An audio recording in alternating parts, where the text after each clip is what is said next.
Hi, I'm Steve Miletto from the Teaching, Learning, Leading K-12 podcast, a part of the Education Podcast Network, just like the show you're listening to now. Shows on the network are individually owned, and opinions expressed may not reflect others. Find other interesting education podcasts at edupodcastnetwork.com.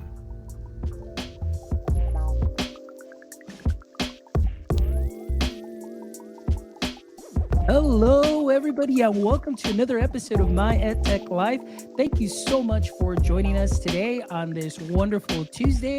It may be Tuesday evening, it may be well into Wednesday, depending where you are in the world. We really appreciate you making us part of your day or part of your week. Thank you so much for all the likes, shares, and follows, and for all the support, ladies and gents. This is amazing.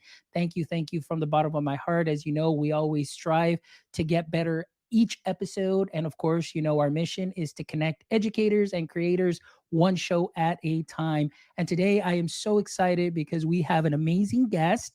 And this is a person that I have followed on TikTok who has some amazing content, has an amazing voice, is just a wonderful advocate for teachers and teaching, and also gives just some amazing advice. So I'm really excited to welcome Jen Manley to the show. Jen, how are you this evening? I'm doing so well. I'm really excited to be here. How are Oh, you? I am doing great. Thank you so much. And thank you again. It's amazing. Like we were talking pre-chat, and I'm still kind of like, oh my gosh, it's Jen and she's on the show because, all the work that you do on TikTok. And of course, we know, through Teach Better and you doing conferences, and, you are everywhere and you do such great stuff and you deliver it so well. So I'm really excited to get to chat with you today so you can share with our audience, some of whom may not be yet familiar with your work. Maybe they're not on TikTok, but hopefully after today, they will definitely follow you on Twitter and all socials. And I'm so excited. So let's go ahead and get started. So, Jen, for our audience members that are going to be listening or currently watching, if you can give just a brief introduction and your context in education, and then we're going to make sure we dive in.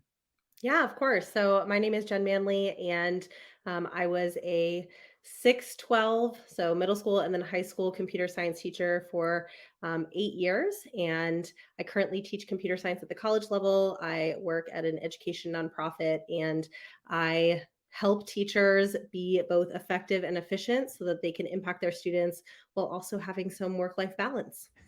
Exactly. Yeah. Wonderful, because that's exactly what we're going to be talking today about. Here, what we're going to be talking about, balancing that effectiveness and that efficiency. So I'm really excited to learn a little bit more about that because, as a lot has happened in the past couple of years, and the classroom has significantly changed. There's definitely either a lot more on teachers' plates. Things are coming up. We've got student behaviors. We've got teacher work life balance, and so on. So I'm definitely excited to just kind of pick your brain or just chat with you to hear your thoughts and your perspective, because this is something that you do as well. You do offer presentations and you do speaking on specifically on this topic. So before we get into that, as I welcome everybody to the show, we definitely want to know their origin story, because everybody that's invited to the show is sort of like a superhero to me that I want to learn from.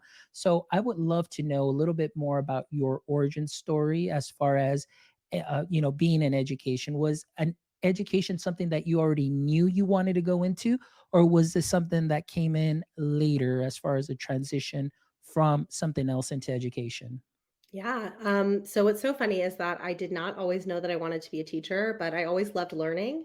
And what ended up happening is when I first graduated college, I landed this amazing job. I worked for my international sorority, and I traveled around college campuses for a full year.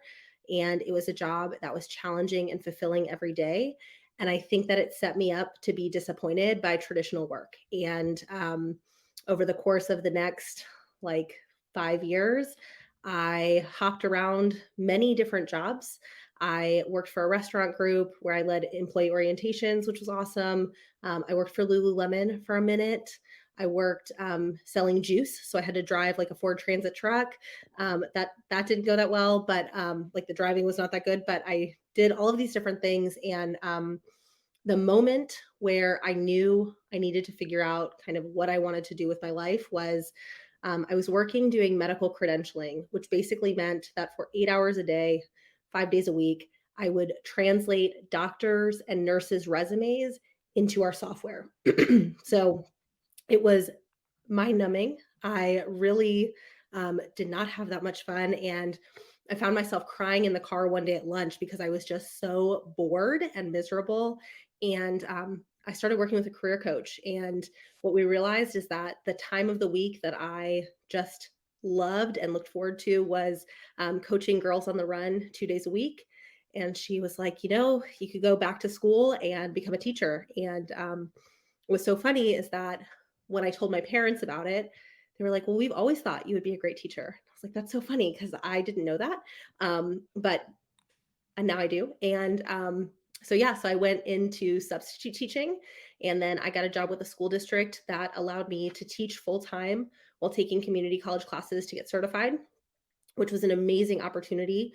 And I've been a teacher ever since. And I feel like um, it was my calling that I didn't like. I see bits and pieces of it if I look back at the work I did before teaching, but I'm really grateful that I found it when I did because I feel like it made me so much more appreciative of how much I love it and how much it allows me to be sort of the best version of myself. Wow, I mean, one of the things that I love to hear, and because myself, it was a transition from marketing into education, but also hearing, educator stories just like yourself with all those different experiences. And I've had, many, many guests here that have some Mhm. interesting backgrounds before they transition into education. And it just seems like they, come in with a different perspective too on a couple of things. And of course, even just the classroom practice looks a little bit different, than the traditional, education route, which again, Totally. I'm not knocking anything on that at all, because I mean, there's certain things that I've had to learn way after, about, things. But, as far as the engagement piece or knowing knowing students because of those experiences, and kind of like sales, you had sales experience, you had to work with customers too. I don't know, for myself, transitioning, personalizing classroom settings became something that was almost like second nature because I had 30 little customers I had to sell algebra to. So, coming in with that experience. So, what was your kind of, I guess, moment transitioning from subbing into being the actual teacher of record? Mhm. What was that feeling like when you had day one official teacher of record? Man, so I came in, it was so funny because I came in mid-year to this school. It was middle school, and I was hired, and my entire first week was a snow week. So I didn't get into my classroom until a weekend, but it was a new semester. And the first thing I did is I had all of the kids tell me what kind of prizes they wanted.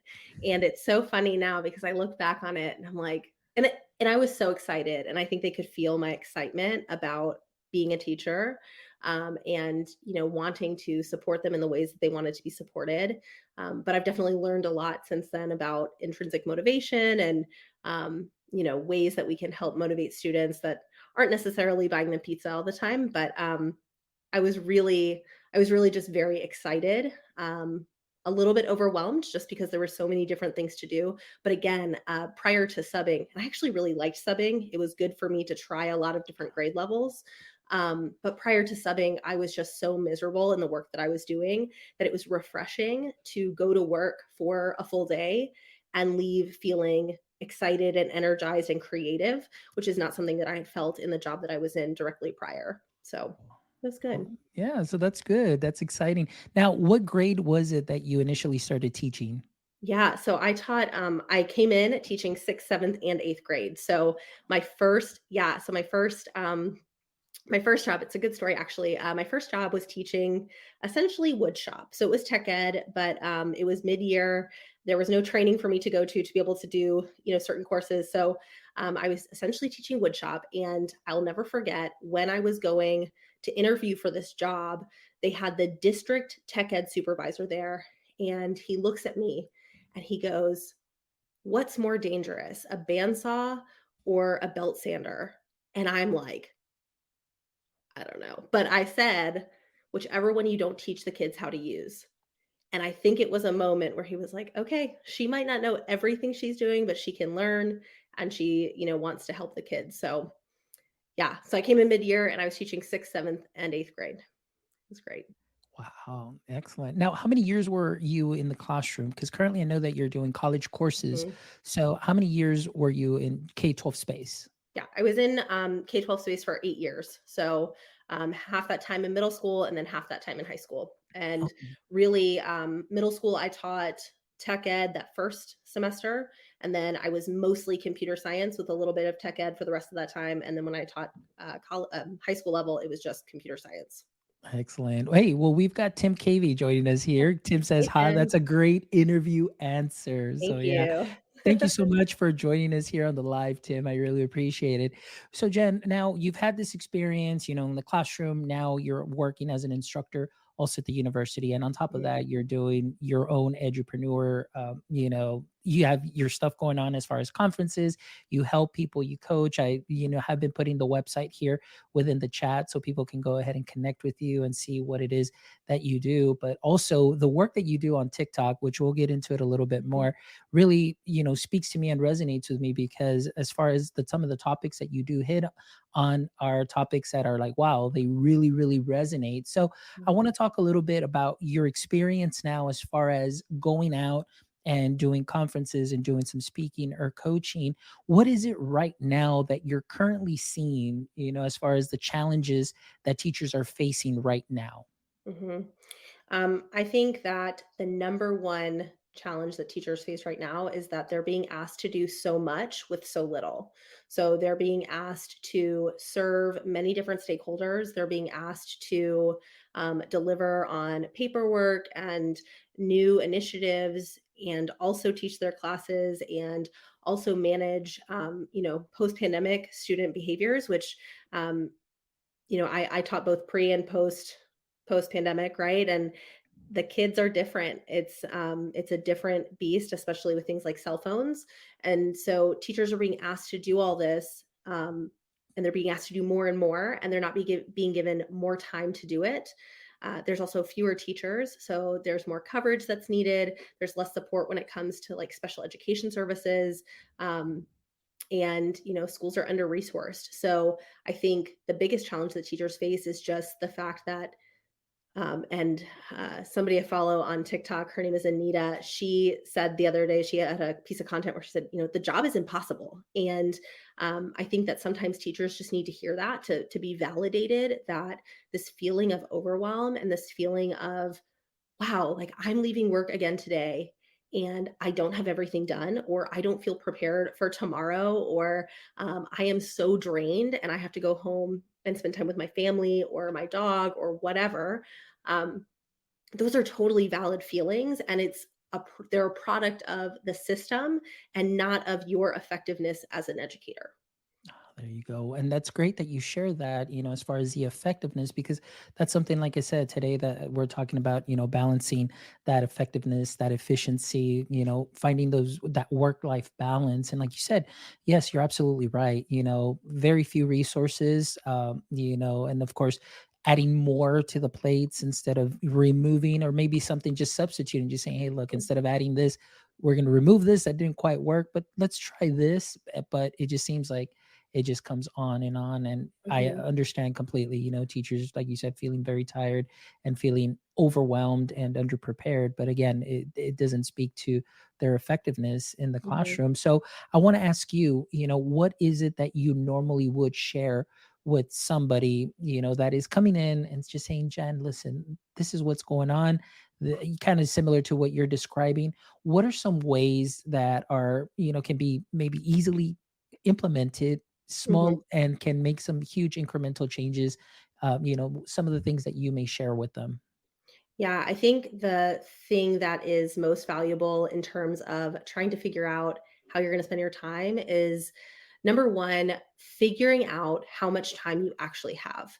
So I talk about this a lot, but the teacher workday is not conducive to the type of work that teachers are asked to do, right? So no matter what grade you teach, the likelihood of you having more than 45 minutes and most times, really like 15 or 30 minutes together to be able to do work is is pretty slim. You're looking at these short blocks of time, which teaching has a lot of creative work, and creative work needs flow, and flow takes time to get into. So, understanding and having patience with yourself when it comes to like when you're getting work done. And if you need to, giving yourself permission to give yourself an hour block after school, or hey, I'm going to work a 2 hour block on Sunday and that is the only time I'm going to work all weekend, but I need to have that 2 hour block because I love getting into the creative flow of teaching and I want to be able to have that experience, and to do the things with teaching that really make me feel excited and alive and like I'm a great teacher. So permission to feel okay, that the job is just not set up for you to work effectively for the kind of work that you're doing. However, we can get very strategic about what we're doing and when we're doing it. So, the second piece of advice that I would give any teacher is it's really important to get clear on what work is most important or most valuable and to do that work first. And this is something that people are bad at. People like to like get their to-do list and check off the tasks because it gives us that little dopamine hit and it's really exciting to check off boxes. But I think if you start like going through and coming up with what are your highest priority tasks, what are the things that are the most valuable to your students learning, the most valuable to your school's initiatives, whatever those may be, and doing those things first, it's a lot easier to leave knowing that you were never going to finish everything on your to-do list anyway, but you've left knowing that you've done the most important things.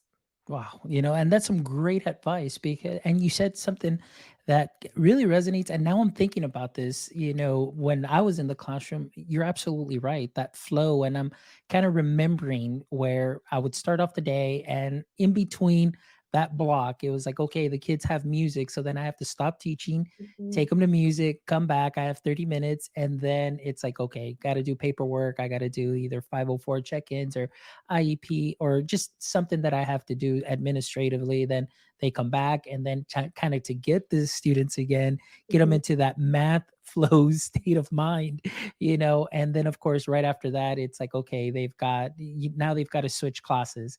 You get them Mhm. in, and then now it's lunch. So they're with me for 20 minutes, they go to lunch, then it's time for recess, they come back, and then I finish off the class. Then, I get my last class of the day that comes in, and 20 minutes in, they've got to go to PE. And now they go to PE. And of course, coming back from PE, it's hot here in Texas, it's humid, Mhm. they're sweaty, they're coming in, and we have to finish off the day that way. And it just seems like you're right. Like once you kind of start getting that flow, even on the instruction standpoint, it's like, oh, boom, right away. It's like, okay, now you hit like, a hard stop, then you have to come back and Mhm. just do that. And remembering that right now, I'm like, wow, like I never thought about it, but yeah, I mean, Mhm. it's very difficult. And like you said, even right now, just for the just on the teacher side. So now Mhm. I wanted to ask you, as far as understanding that yes, teachers right now are overwhelmed, and Mhm. trying to find that balance. Now, how or what are some ways that you, through your experience, that you would or some things that you can share with them to still be as effective in the classroom and bringing some great learning experiences with the students, to find that balance between the behavior, those hard stops, and just to kind of maybe keep a flow? What are some of the things that you may share with them? Yeah, so I think the number one thing, and this is different for every classroom, but figuring out what systems and structures you can repeat um, as often as possible. So, for example, I taught computer science, I teach computer science, and we do a lot of group projects or even individual projects, but we do a lot of longer term projects. And students follow the same process for planning out, going through the project, refining their work, reflecting on their work. They use agile project management, which is an industry skill for computer science, but it allows students to drive the learning process. And it worked really well in my content. It works really well in a lot of contents. But one of the reasons that it works really well is because it's a system that once students learn it, they can implement and do on their own because it's not guesswork, right? They're seeing that repetition. And so it lessens the cognitive overload to get into the learning. And so I remember, in my first and second year of teaching, feeling like I constantly needed to put out these like social media ready lessons, right? That were really exciting and like classroom transformations. And those things are fun. And I'm not saying you can't do them, especially if you love doing them. But in terms of trying to lessen your workload, finding structures that work for you that you can repeat. So for me, like I said, that agile project management, choice boards. I have a few other strategies that I use for differentiated lessons that I basically can plug and play different content, different standards, so that students are seeing those same structures. I taught middle and high school. And so for my students, right, they're being asked to go into 6 to 8 different classrooms a day or over the course of 2 days that all have different processes and procedures. So, consistency in my classroom is good for me for planning, but it's also good for students because they're not constantly having to figure out what they're supposed to be doing, right? Which allows us to maximize class time and also maximize planning time. So, I think that would be my first piece of advice is sit down, do an audit. What are you doing in your classroom that doesn't take a lot of time to plan, Mhm. that's effective, that's working with your students, and how can you apply that in different ways with different pieces of content or different standards so that you're not always reinventing the wheel and your students are still getting that high level learning experience. Yeah, no, I agree with you. I think that reflection really, it's that piece to sit down and really Mhm. reflect on how that lesson went. Or like you said, even just the daily routine that you can change. And as a matter of fact, I had Dr. Sam Fessage here.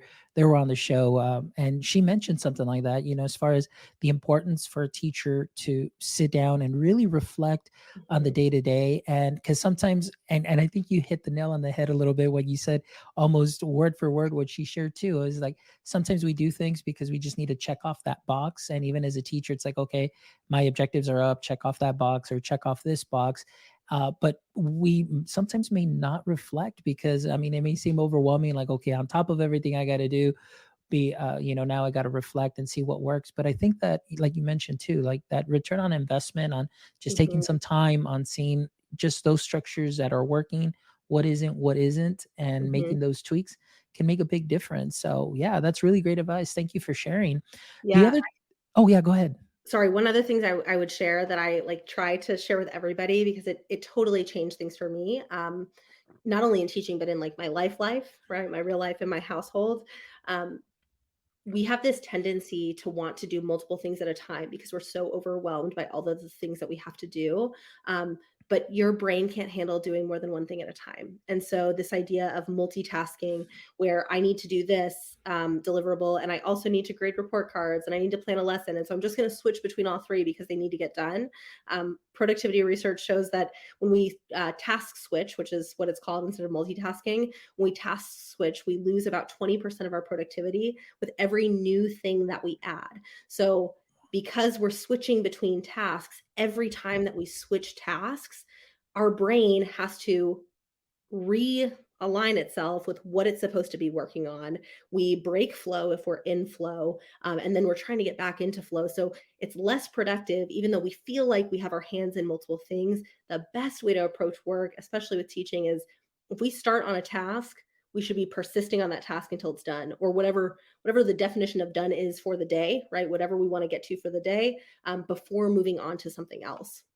Wow, yeah, excellent. That totally love that explanation. And again, also research. So I love that you said that. There is some research behind it, because that's always very important too. Also, that I want to share with our audience members. So the other thing that I want to ask is, I want to ask about the Agile Educator Handbook. Can you tell us a little bit about that and Oh, yeah. what sparked that idea? Absolutely. Yeah. So, agile education is something that lots of educators all over the world have been doing for a very long time. One of my favorite people to follow, if you are new to agile education, hopefully you follow me. But my friend John Miller, he is a pioneer in the agile education space. He's been doing it for over a decade. But agile is a form of project management that's used in software development and startups all over the world, and some big organizations as well. But it essentially is a great tool to use with students because it helps them to break down big work into smaller, more actionable, more manageable tasks. And so it's fantastic because we know that kids don't have those fully formed executive functioning skills. So not only are we empowering them to be able to work together effectively on a team, but we're also teaching them how to chunk their own work. We're teaching them how to look at a big project and plan it out. And those are skills that are transferable no matter what. So I actually fell into agile project management in my classroom because I came into education and I was like, the way that they're telling me to do group work, because I had come not from education, I had worked in several other careers, right? Different jobs, but several other sectors. And I was like, the way that they are teaching us to do group work in education is not reflective of how group work works in the real world, right? In the real world, you don't just do your role. You're expected to do what's best for the team. You're all working together on the project. Whereas in education, they teach you to use roles. And if a Yeah. student does their role, the project gets done, which is not always the case, right? There's always somebody who doesn't do what they're supposed to do, somebody who's trying to do everything. And so I found Agile and I was like, I think this would work. So I started using it independently in my classroom. And over the course of the next several years, I got plugged into this network of other Agile educators, like I said, from all over the country and then from all over the world. So the Agile Educators Handbook, Agile Education Handbook, is a Creative Commons. It's totally free. You can find it online, but it's a collaborative effort from 8 different educators from all over the world. So we collaborated with educators here, educators in like the Netherlands who are and Switzerland who are doing this in a completely different school environment. But it's essentially a way to help students have more choice and collaboration in the work they're doing and to be able to self-manage their own projects. Wow, that sounds amazing. And you said that this is available free online. Is that correct? Yeah. Yeah. Okay, excellent. Now, is that on your website by any chance? It's not. It should be. I Okay. should have linked to it, but I will find the link and I'll share it with you. But if you Google Agile Educator Handbook, it will come up. If you look up John Miller's website, which is Agile Classrooms, he has it directly linked on his website as well. All right. That way we can make sure that we do share that. And I believe I found it here. I don't know if this would be the right With Scrum one. Alliance. Yes. Yep, that's us. All right, perfect. Then I'll definitely make sure that I add that to the show notes too, as well. That way, any educators that are watching or listening or catching this on the replay can definitely grab that. And it's amazing that you said that because again, I love, and this is one of the reasons that I love doing this show because I get to learn something new. But you're absolutely right. When I did my last 4 years in my classroom, Mhm, really, it was just like, oh man, this is overwhelming. Finding work-life balance, doing all these things.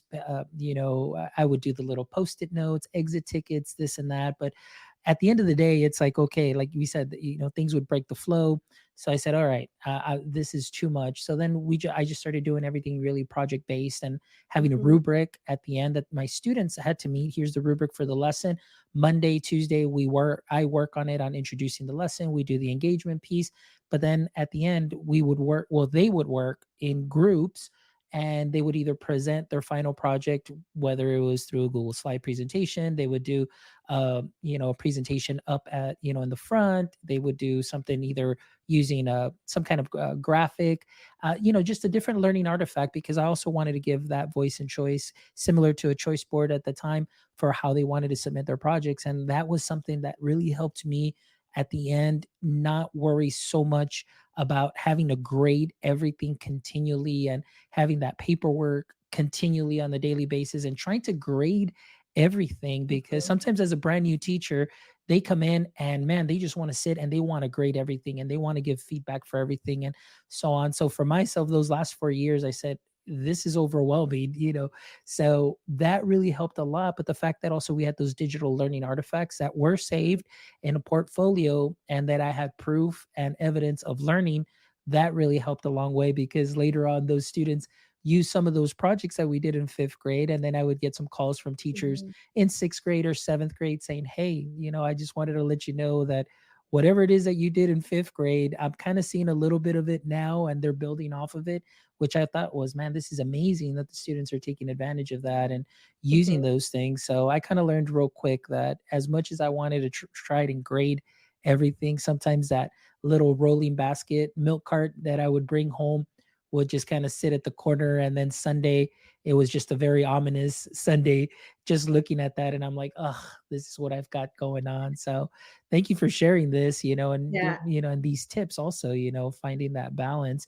So I want to transition a little bit, yeah, as we're kind of like, on the tail end of the show here. But again, I mentioned the work that you do on TikTok, and that's actually the first time that I ran into your account. I was just like, okay, I'm going to follow because you're answering questions or people that put in comments, or you do a lot of stitches, and you really have some amazing answers for a lot of the questions that are out there, or a lot of the videos that are out there. So I want to ask you first and foremost, when did that, TikTok account or start? Did you think that it was going to blow up this big, as much as it has right now? No. So actually, the first video that I ever had go viral on TikTok, like mini viral, whatever it was somebody who was in the tech sector complaining about the perks of their job. And I'll never forget it because I like had toothpaste stains on my shirt and I stitched this video, right? I was like, because nobody was seeing my things, right? I was like, nobody's watching. I'm just going to Mm, respond. And, I responded about how the perks at our job are things like a pack of lifesavers with a note that says, "Thank you for being a lifesaver." And it really resonated with people. And one of the things that I learned pretty early on in my TikTok experience is that TikTok is this amazing community of educators. And it's more fun when you're responding to comments and stitching people and having conversations. And that was something that I had been on other forms of social media, and obviously I really like Twitter, and Twitter has some of that back and forth too. But just being able to converse on video with people, it feels it feels a lot more like a community. And so I would say, for me, um, it was really cool to see some of the things that I was sharing resonating because it meant that there were other people out there like me who felt the same way about education. And I try really hard to share, I want to help teachers find sustainability in teaching because I think that it's terrible that we lose great teachers to burnout. And I hope that my content is finding teachers who are passionate about what they're doing and who are passionate about the kids, but just feel so overwhelmed and want to find a better way so that they don't lose themselves in the job. Right. And I think like that was something that took me as a teacher probably 3 years to figure out that I can be a great teacher and still be a great wife or friend or version of myself, right? Like as an educator, I am just as deserving of all of that energy that I'm pouring into students, and that you don't have to sacrifice being a great teacher in order to still pursue your passions outside of teaching. absolutely. And I mean, I might add, like, you are part of countless, educators that are out there too that I follow Mhm, and that have been on the show that really, stand up for that, and, really give also even just sound advice. It's not necessarily like, oh, you need to do this or this or that. I mean, it's just what mhm, you do that I love is like you give like practical advice, and sometimes those little things. I'm thinking to myself, oh my gosh, like if I would have known this when I was in the classroom, this would have helped. And then so I make sure it's like, okay, let's repost because, you do such a great job at explaining it. And also, I mean, research back too. I mean, you're not just like, hey, I'm throwing it out here and these are ideas, but these are, strategies and mhm, ideas that have worked for you, strategies and ideas, similar here, like you're sharing the Agile handbook, the educator handbook too, as mhm, well, that can help educators as well. And like you said, those passionate educators that are overwhelmed, but love this profession and mhm. still want to do their best. And so definitely following you is a great way for them to kind of get re-energized and get some great ideas. So I thank you for what Thanks. you do because it really means a lot to me as an educator, but I can imagine for many other countless educators that are out there too. And I also want to commend you because you have a voice in the sense that, man, there are so many of these things that I wish I can say Mm, and I can say out loud, but I sometimes have to hold back because again, you just don't know what's going to happen, or again, it's just that fear of consequences, obviously, when you but you do it in such an eloquent way that I think to myself, I don't think I could have said it with that nicely or with so much tact like she does, but you really express it in such a wonderful way, and I thank you for advocating for educators, because we definitely need more voices like yourself to help us and know that there are people that are advocating, and just continue to encourage us and give us that strength to maybe just say, hey, you know what, this is it, like we need to kind of change some things, or maybe have that conversation that it could be difficult at times. But thank you so much Mhm. for what you do there, for sure. Thanks. Yeah, I feel like, and we talked about this in the pre-show, but I feel like um, if you are an educator or a former educator and you feel like you can say some of these things, right? You can call out what's going on. You can call out the challenges that teachers are facing. You should. And I say this very explicitly, but um, advocating for great working conditions for teachers, advocating for a more balanced career for teachers is good for kids, right? Like, what is best for kids is to have great teachers be able to sustain a career in education. And so saying these things and talking about the challenges is really our only way to advocate for systemic change in a way that benefits kids. And so I totally understand that not every teacher is able to talk about it for lots of different reasons, but those who can should, because the kids deserve that, right? The kids deserve to have teachers who are great be able to stay in the profession and be able to stay in it long term. Excellent. Wonderful. Well, thank you so much, Jen. It's been an honor and a pleasure to have you here on the show and just share really your enthusiasm, your passion for this profession, and the work that you're doing, not only, through TikTok, but the work that you're doing in the education space, as a, college instructor, university instructor, but also that you're out there, sharing your passion, what's worked for you, and bringing it out to teachers, through conferences and so on. So I want to ask you right now, giving you a chance to maybe plug any events that may be coming up, or what would be the best way for somebody that may be listening to the show and say, hey, you know what, I want to get in contact with Jen, maybe either do one-on-one coaching, or maybe for a conference. So what would be the best way that our audience members can get in contact with you? Yeah, absolutely. So I am going to be at NETA, so Nebraska Education Technology Association. I'm going to be there in March. I'll also be at ISTE in June, and then CSTA in July. So I've got a few speaking engagements coming up. If you want to book me for speaking, I work with the Teach Better Speakers Network. So definitely go there. It's also linked on my website, or you can reach out to me on TikTok or Instagram or Twitter. You can email me at jenmanleyedu@gmail.com. Perfect. Excellent. And may I ask, for those conferences that you're doing NETA, you're doing ISTE, and you're doing CSTA. Well, CSTA would know it'll be computer science, but in NETA and ISTE, what topics will you be sharing at those conferences? Yeah, so I've got quite a few sessions actually. I'm doing like play-based immersive experiences. I'm doing differentiation, so meeting every student's needs, the student-led classroom, so ways that we can empower our students to lead their learning versus us doing it for them. And then I have a couple sessions on real teacher self-care, so preventing burnout strategies to help you be both effective and efficient. So, yeah. Excellent. Excellent. Well, guys, listeners, if you're going to be at NETA, please make sure that you check out Jen Manley Sessions. If you're going to be at ISTE, also as well, and CSTA, please make sure that you do follow her, because if you see the enthusiasm here on the podcast, or hear it here in the podcast, and you're really pumped by it, imagine how much more pumped you're going to be when you see her live. And she definitely brings that energy. So definitely excited to hear how those turn out, and I'm sure that we'll be seeing those on TikTok, and hopefully one day I'll definitely have the honor and the pleasure also to sit in one of those. But again, I do thank you for being here. I really appreciate this conversation and you really sharing your passion. But before we go, I always love to end the show with the following three questions. So, question number one, Jen, if I may ask, in the current state of education, what would you say is your current edu kryptonite? I would say it's gaslighting teachers through phrases like teachers are superheroes, because Superman doesn't get paid. Things like teachers teach for the income or for the outcome and not for the income.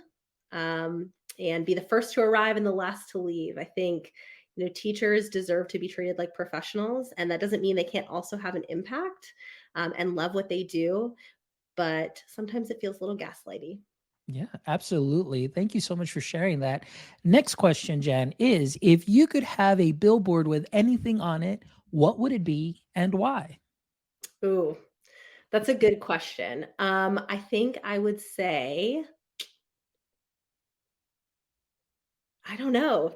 I had an idea earlier and then I because I listen and I knew this was coming.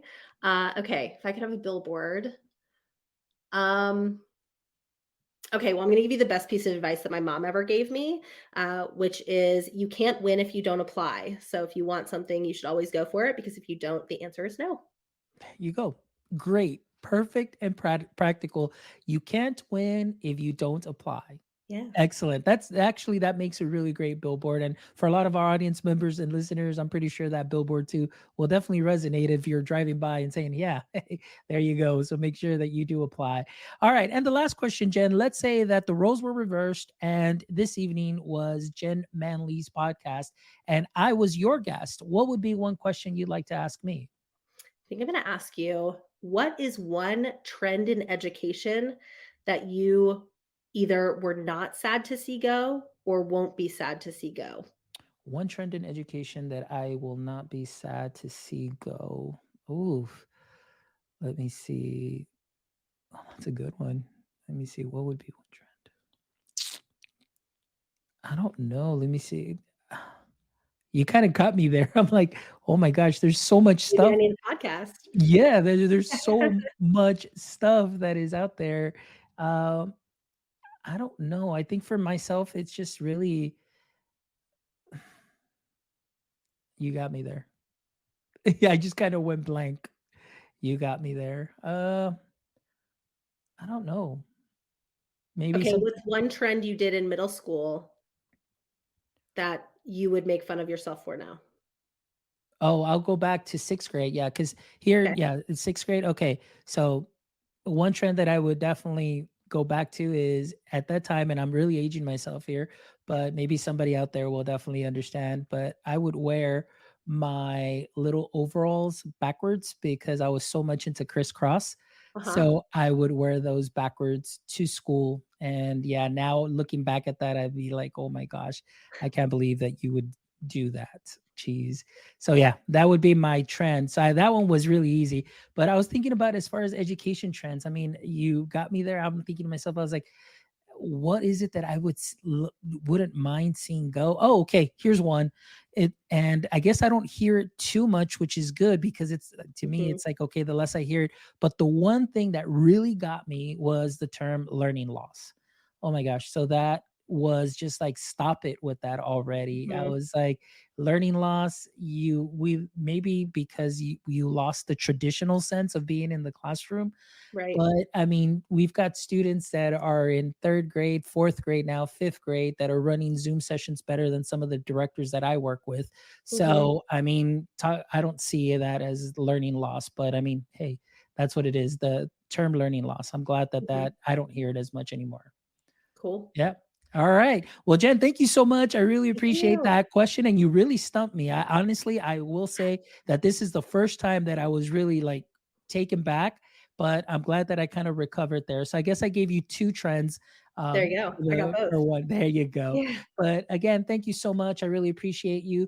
And ladies and gentlemen, those of you that joined us in the chat, those of you that are going to be catching the replay or rewatching the episode later, thank you as always for making my EdTech life what it is today. As I mentioned earlier in the show, our mission is to always connect educators and creators one show at a time. So please make sure that you visit our website at myedtech.life, myedtech.life, where you can check out this episode and the other 177 other episodes with amazing educators that you can take from and learn from and sprinkle it on to what you are already doing great. Also, if you'd love to support our show, you can go ahead and visit our website where we do have a merch store where you can go ahead and purchase some conference gear. As we know, conference season is here. You've got a lot of winter conferences and even in the summer. So we've got some great merch that you can, purchase, represent our show. And also just know that all of that goes back into our show. Pretty much it's just paying for the domain and doing all those good things. But as always, just thank you for all the likes, shares, and follows. I really appreciate it. And as always, my friends, until next time, don't forget, stay techie.